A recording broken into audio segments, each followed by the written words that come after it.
धृतराष्ट्र के 8 घोर पाप जिनके कारण हुई जलकर मृत्यु।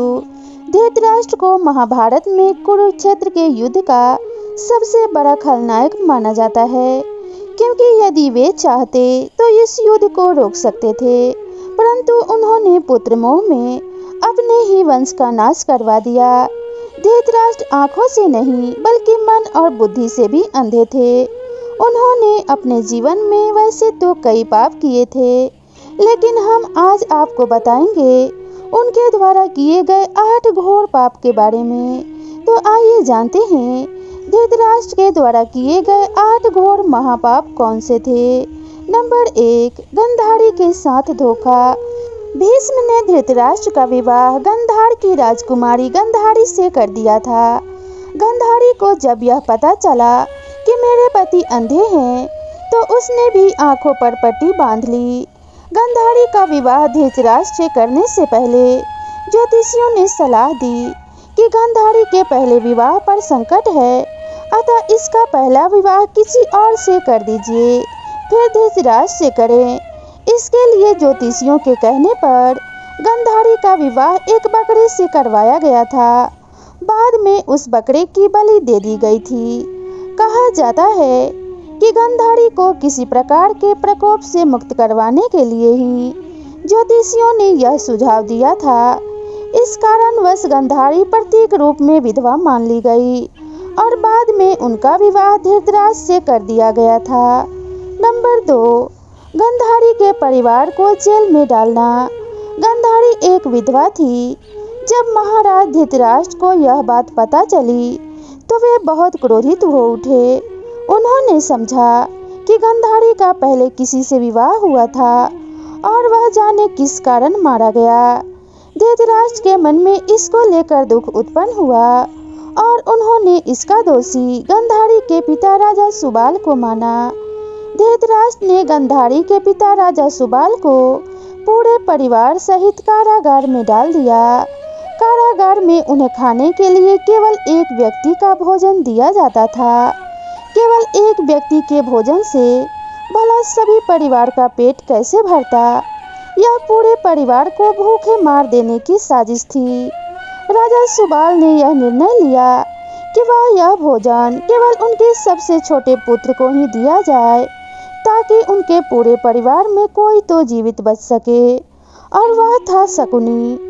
यह भी कहा जाता है कि विवाह के समय गांधारी के साथ उनका भाई शकुनी और आयु में बड़ी उनकी एक सखी हस्तिनापुर आई थी और दोनों ही यहीं रह गए थे। नंबर 3, दासी के साथ सहवास। गांधारी के पुत्रों को कौरव पुत्र कहा गया, लेकिन उनमें से एक भी कौरव वंशी नहीं थे। धृतराष्ट्र और गांधारी के 99 पुत्र और एक पुत्री थी जिन्हें कौरव कहा जाता था। गांधारी ने वेद व्यास से पुत्रवती होने का वरदान प्राप्त कर लिया था। इस वरदान के चलते ही गांधारी को 99 पुत्र और एक पुत्री मिली थी। उक्त सभी संतानों की उत्पत्ति 2 वर्ष बाद कुंडों से हुई थी। गांधारी की बेटी का नाम दुसला था। गांधारी जब गर्भवती थी तब धृतराष्ट्र ने एक दासी के साथ सहवास किया था, जिसके चलते युयोत्सु नामक एक पुत्र का जन्म हुआ। इस तरह से कौरवों की संख्या 100 हो गई थी। नंबर 4, पुत्र के मोह में करवाया महायुद्ध। पुत्र मोह में धृतराष्ट्र पांडवों के साथ अन्याय कर रहे थे, लेकिन राजा और राज सिंहासन के प्रति निष्ठा के चलते भीष्म उनके साथ बने रहे। धृतराष्ट्र ने अपने पुत्र मोह में सारे वंश और देश का सर्वनाश करा दिया। धृतराष्ट्र चाहते तो वे अपने पुत्र के हठ और अपराध पर लगाम लगा सकते थे, लेकिन उन्होंने ऐसा कुछ नहीं किया और दुर्योधन को गलती पर गलती करने की अप्रत्यक्ष रूप से छूट दे दी। पांडवों के साथ हुए अति अन्याय के चलते ही महाभारत का युद्ध हुआ। राज सिंहासन पर बैठे धृतराष्ट्र यदि न्याय करता होते तो यह युद्ध टाला जा सकता था। विदुर ने कई बार धृतराष्ट्र को नीति और अनीति के बारे में बताया, लेकिन धृतराष्ट्र ने जानबूझकर विदुर की बातों को नजरअंदाज किया। इसी कारणवश महाभारत का महायुद्ध हुआ। नंबर 5, चीरहरण के समय धृतराष्ट्र का चुप रहना। द्रौपदी के चीरहरण के समय भी भीष्म और धृतराष्ट्र चुप रहे और इसी के चलते भगवान श्री कृष्ण को महाभारत युद्ध में कौरवों के खिलाफ खड़े होने का फैसला करना पड़ा। चीरहरण महाभारत की ऐसी घटना थी जिसके चलते पांडवों के मन में कौरवों के प्रति नफरत का भाव अस्थायी हो गया था। यह एक ऐसी घटना थी जिसके चलते प्रतिशोध की आग भी सभी में जल रहे थे और इसी कारण से ही महाभारत का सर्वनाशी युद्ध हुआ था। नंबर 6, अधर्म का साथ दिया। वयोवृद्ध और ज्ञानी होने के बावजूद भी धृतराष्ट्र के मुंह से कभी न्याय संगत बात नहीं निकली। पुत्र मोह में उन्होंने कभी गांधारी की न्याय उचित बात पर ध्यान नहीं दिया। गांधारी के अलावा संजय भी उनको न्याय उचित बातों से अवगत कराकर राज्य और धर्म के हितों की बात बताया करते थे, लेकिन वे संजय की बातों को भी नहीं मानते थे। वे हमेशा ही शकुनी और दुर्योधन की बातों को ही सच मानते थे। वे जानते थे कि यह अधर्म और अन्याय कर रहे हैं, फिर भी वे पुत्र का ही साथ देते थे। अधर्म का साथ देने वाला खलनायक कैसे नहीं हो सकता है, और इसीलिए धृतराष्ट्र को महाभारत युद्ध का महाखलनायक कहा जाता है। नंबर 7, भीम को मारने की इच्छा। युद्ध का अंत हो चुका था और पांडु भीम पुत्र ने धृतराष्ट्र पुत्र दुर्योधन का वध कर दिया था। इसको लेकर धृतराष्ट्र के मन में क्रोध और बदले की भावना प्रबल हो उठी थी। अतः मौका पाकर धृतराष्ट्र भीम को मार डालना चाहते थे। एक बार की बात है, जब महाभारत का युद्ध जीतने के बाद पांचों पांडव श्री कृष्ण के साथ हस्तिनापुर महाराज धृतराष्ट्र से मिलने पहुंचे, तो भीम के अलावा सबने धृतराष्ट्र को प्रणाम किया तथा उनके गले मिले। बाद में भीम की बारी आई तो भगवान श्री कृष्ण धृतराष्ट्र की मनसा जान चुके थे। अतः जब भीम धृतराष्ट्र को प्रणाम करके उन्हें गले मिलने के लिए आगे बढ़ने लगे, तो श्री कृष्ण ने भीम को इशारों से रोक दिया और उनके स्थान पर भीम की लोहे की मूर्ति को आगे बढ़ा दी गई। धृतराष्ट्र बहुत शक्तिशाली थे। उन्होंने लोहे की मूर्ति को भी भीम समझकर पूरी ताकत से दबोच लिया और उस मूर्ति को तोड़ डाला। उनमें क्रोध इतना था कि वे समझ नहीं पाए कि यह तो लोहे की मूर्ति है। भीम की मूर्ति तोड़ने से उनके मुंह से रक्त निकलने लगा था। इसके बाद जब धृतराष्ट्र का क्रोध शांत हुआ तो वह भीम को मृत समझकर रोने लगे।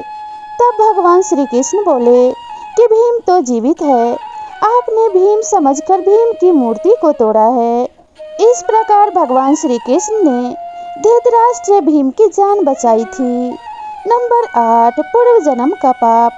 कहते हैं कि पूर्व जन्म में किए गए पाप के कारण ही धृतराष्ट्र जन्म से ही अंधे थे और उनके सभी पुत्र मारे गए थे। दरअसल अपने पूर्व जन्म में धृतराष्ट्र एक बहुत ही निर्दयी एवं क्रूर राजा हुआ करते थे। एक दिन जब वे अपने सैनिकों के साथ राज्य भ्रमण को निकले, तो उनकी नजर एक तालाब में अपने बच्चों के साथ आराम करते हुए हंस पर पड़ी। उन्होंने सैनिकों को तुरंत आदेश दी कि उस हंस की आंखें निकाल ली जाए। सैनिकों ने राजा की आज्ञा का पालन किया। दर्द से बिलखते हुए उस हंस की आंखों को निकालकर राजा अपने सैनिकों के साथ आगे बढ़ गया। उस हंस की असहनीय पीड़ा के कारण मृत्यु हो गई। इस घटना को देखकर उसके बच्चे भी मृत्यु को प्राप्त हो गए।